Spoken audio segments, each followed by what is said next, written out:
ரஜினி அம்மா வந்து திருநங்கையே இல்லன்னு நான் சொல்லல. அதாவது என்ன சொல்லியிருப்பேன்னா, அவங்க என்ன வந்து அந்த ஆங்கர் வந்து கேட்டாங்கன்னா, ரஜினி அம்மா வந்து மனதளவுல வந்து நான் ஒரு திருநங்கைன்னு சொல்றாங்களே, நீங்க என்ன சொல்றீங்கன்னு கேட்கும்போது, இது வந்து 2016ல சுப்ரீம் கோர்ட்டோட தீர்ப்பு ஒண்ணு இருக்கு. ஒரு மசோதா.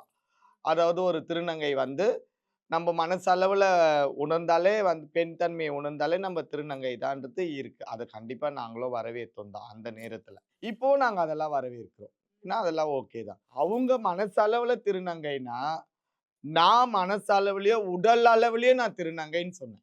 உங்களுக்கு புரியுதுங்களா? புரியுது. மனசளவிலயும் நான் திருநங்கை தான். உடல் அளவிலயும் நான் திருநங்கை தான். அப்ப அதுக்கு வந்த கேள்வி தான், அப்ப அவங்க வந்து இன்னும் சர்ஜரி பண்ணலையா?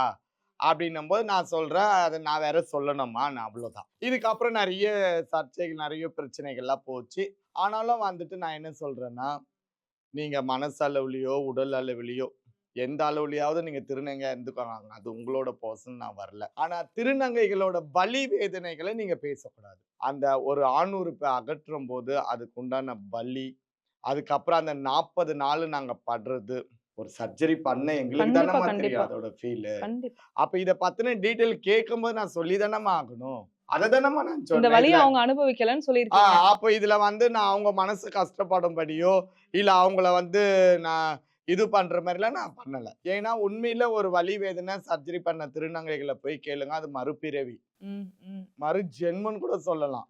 ஒரு உயிர்நிலைய அறுத்து, எடுத்து அந்த 40 நாள் அவங்க எவ்ளோ கஷ்டம்லாம் இருக்கு. அப்போ அந்த வலி வேதனைய அனுபவிச்ச நாங்களே இன்ன வரைக்கும் எதுலயுமே அத பத்தி பேசல. இவங்க பேசுனாங்கன்னும்போது எனக்கு ஒரு சின்ன மனசு கஷ்டம். அதோட விளக்கத்த தான் நான் குடுத்தேன். சரி அவங்க ஒரு ஒரு சேனல்ல வந்து அவங்க சொல்லியிருப்பாங்க. என்னன்னா, "அத அறுத்து போடும்போது, பாப்பாப்பா என்ன வலி! அது இருக்கு பாருங்க. நாங்க அவ்ளோ வலிய அனுபவிப்போம். அவ்ளோ வேதனைய அனுபவிப்போம். சுட சுட எண்ணெய் ஊத்துவாங்க. இதெல்லாம் நான் உட்கார்ந்து ஆன்னு பார்த்துன்னுருக்கிறேன். என்னடா இது இவங்களுக்கு எப்ப இதெல்லாம் நடந்துச்சு? இவங்களுக்கு யாரு இதெல்லாம் பண்ணாங்க? உங்களுக்கு புரியுதுங்களா? அப்ப வந்து இதெல்லாம் ஒரு பொய்யான ஒரு இதுவ ஏன் நீங்க குடுக்கணும்? அப்போ பிரச்சனை இல்ல. நாங்க இத பத்திலாம் நோண்டல. இப்போ பிரச்சனைன்னு வந்திருக்குது. மந்த்ராது எது ஒரு கதை கிடைக்குமோ நீ வந்து மோப்பம் பிடிக்கிறன்னும்போது, உன்து ஒரு கதை கிடைக்கும் நான் மோப்பம் பிடிக்க மாட்டேனா? இதுல புடிக்கணும்ன்றது கூட கிடையாது. இருக்கிற உண்மைய சொன்னதுக்கே இவ்ளோ புகைச்சலு, இவ்ளோ அனலு.